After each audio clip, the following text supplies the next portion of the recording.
Hello students, welcome back to my channel. In this video, we shall focus on measurement of national income. For those who don't know what national income is and what the related aggregates are, please watch my previous video before you start watching this one. Now, when we talk about national income, just to give you an overview, it is the total market value of all final goods and services that are produced by an economy during a financial year, right? It is very important for every government to know what is the national income or what is the total productivity that happens within an economy, because it helps them to identify the level of economic activity and accordingly devise the policies. And hence, national income accounting can be done through three methods. So without wasting any time further, let's take a look at what are these three methods. So when we talk about measurement of national income, we see that national income could be accounted in three different categories. The first is through the output that is being generated in the economy. We call it as value added method or output method. Another method would be through the income that is generated in the economy because of the economic activity happening.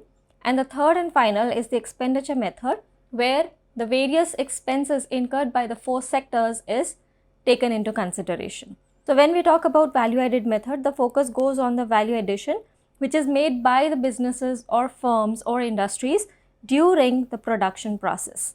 When we talk about income method, we are focusing on the income that is earned by the factors of production. And likewise, as mentioned earlier, expenditure method would focus on the expenses incurred by all the four sectors. I hope we remember what are the four sectors. If you don't, you need to take a look at the circular flow of economy in a four-sector model. So let us take a look at each of these methods in detail. So this is the first method. We call it as value added method. So to approach value added method, we need to first identify how the value added method goes about. And if you ever get a problem on value added method, what are the first things that you need to take a look at and how you should go ahead and solve that numerical.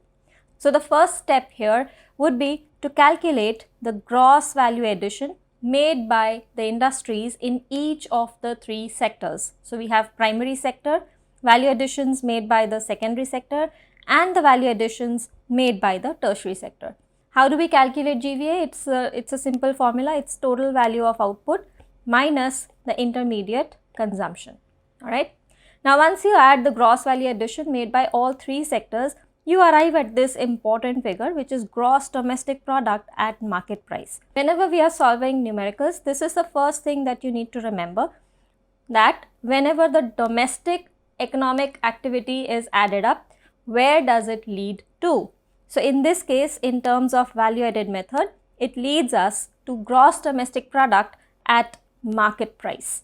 Now, from here, we need to arrive at this figure, which is domestic income or net domestic product at factor price. So if we remember from the previous video, to go from gross to net, all we need to do is deduct the depreciation, which is what we have done here. And to go from market price to factor cost, we need to deduct net indirect taxes, which is done here. So after deducting depreciation and net indirect taxes from GDP at market price, we arrive at net domestic product at factor cost, or we can also call it as our domestic income. Now to this domestic income, we have to add NFIA, which is net factor income from abroad. Once this is added to the domestic income, we arrive at national income or net national product at factor cost. So when we talk about value added method, the first thing that we need to remember is where is the domestic activity leading us. So it's leading us at GDP MP.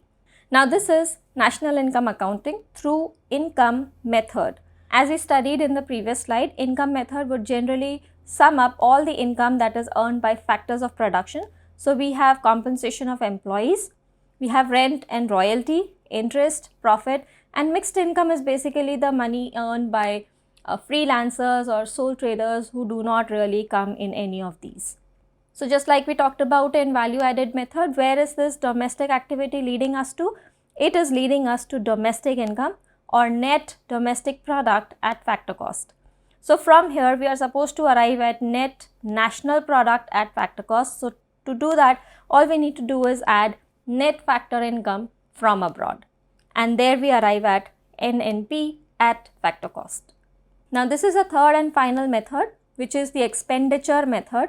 So if we remember correctly, expenditure method talked about expenses incurred by all the 4 sectors of the economy. So it is namely C, I, G, X minus M. So C stands for private final consumption expenditure, I stands for gross domestic capital formation or investment in simple terms, G stands for government final consumption expenditure or garment expenditure, X minus M is net exports. So just like we talked about in the previous 2 slides, where is this level of activity leading us to? It is leading us to gross domestic product at market price. So from here, to arrive at domestic income, we deduct depreciation and indirect taxes. So to arrive from GDP at MP to net domestic product at factor cost, we need to reduce depreciation. To move from gross to net, I need to reduce the depreciation, which is done here, and to go from market price to factor cost, I need to reduce net indirect taxes, which is done here. So once this is done, we arrive at domestic income, which is net domestic product at factor cost. To this, we add the net factor income from abroad, and we finally arrive at national income, which is net national product at factor cost. Now when we are talking about numericals, we need to pay very close attention as to what factors or what components are given in the numericals. It could be anything, either of the 3 methods. You could see components from the income method, you could see components from the value addition method, or you could see components from expenditure method. The moment you identify what components are given in the numerical, the next step would be to identify where it would lead to.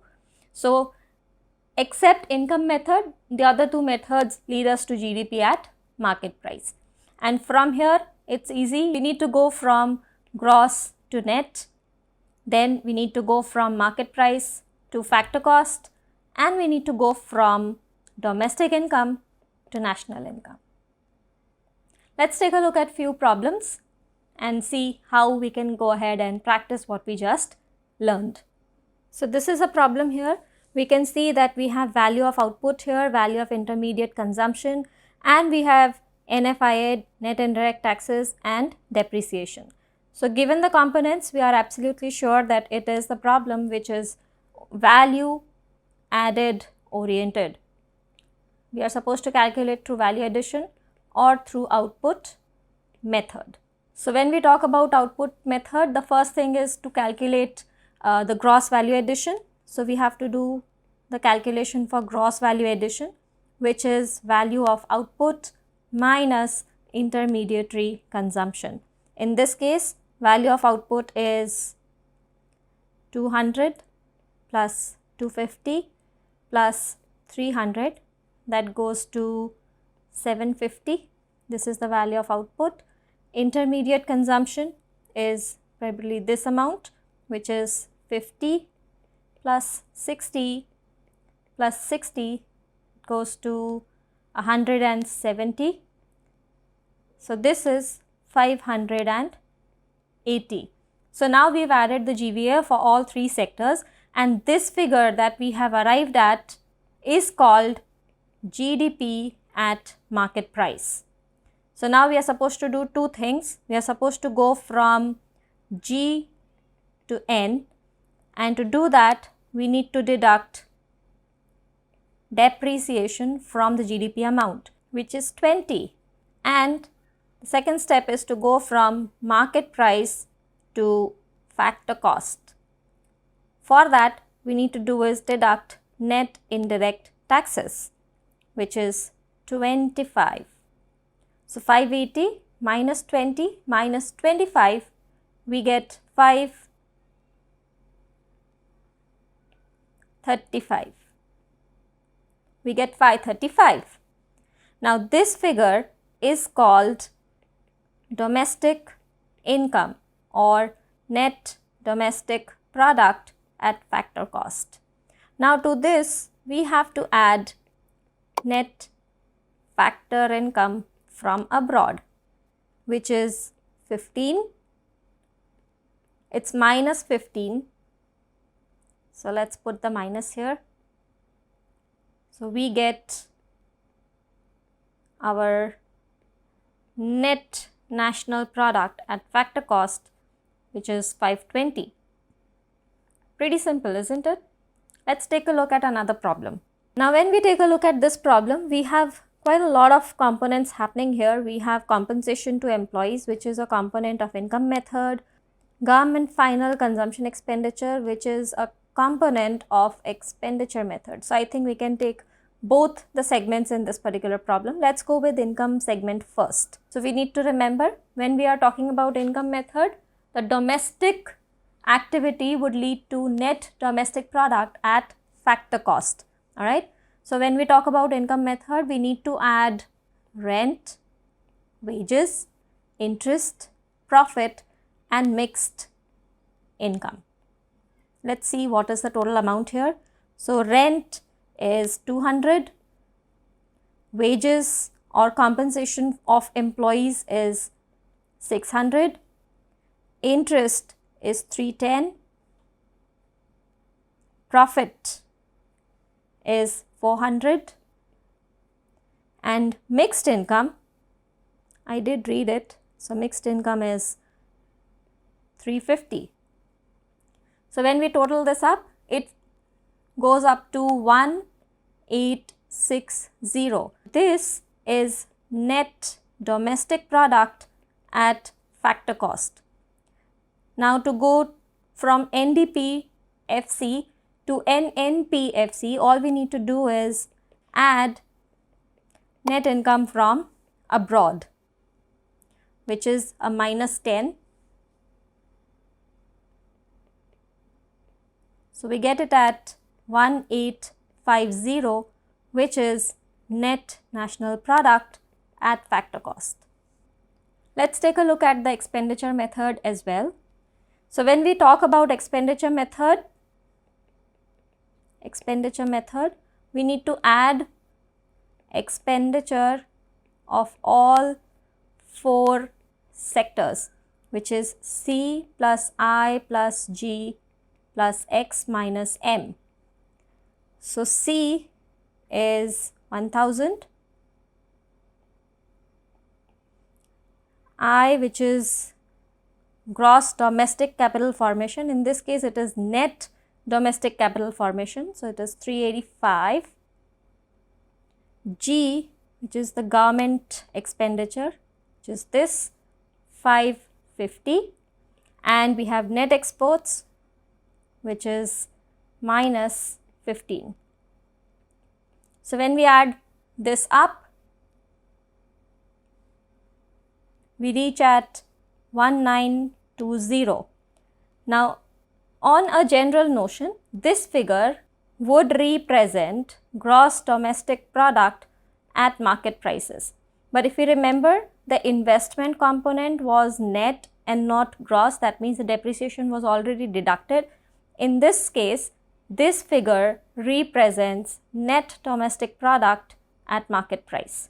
So now from here, what is the next step? We need to convert from market price to factor cost, and we do that by reducing net indirect taxes.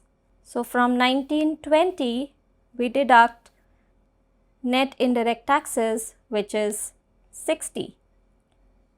So this figure comes up to 1860. So this figure represents net domestic product at factor cost.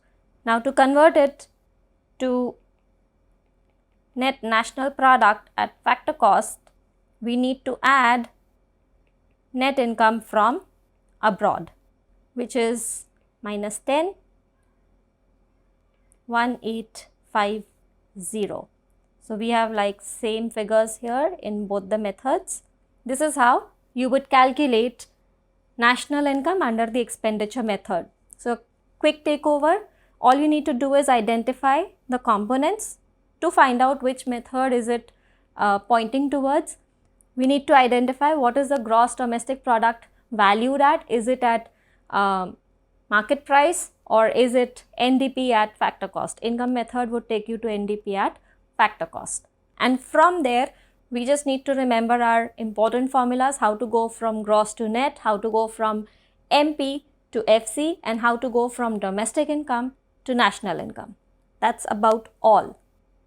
I hope you've taken your notes. Students, if you find my videos useful, please do like and subscribe to my channel and also share my videos with your friends. There was a quiz in my previous video in the description, and there is a quiz in this video as well. So to get a better understanding of how to go about and how to approach the numericals, go ahead and take that quiz as well. The link is mentioned in the description box. Alright, I'll see you around with another video. Bye now. Take care.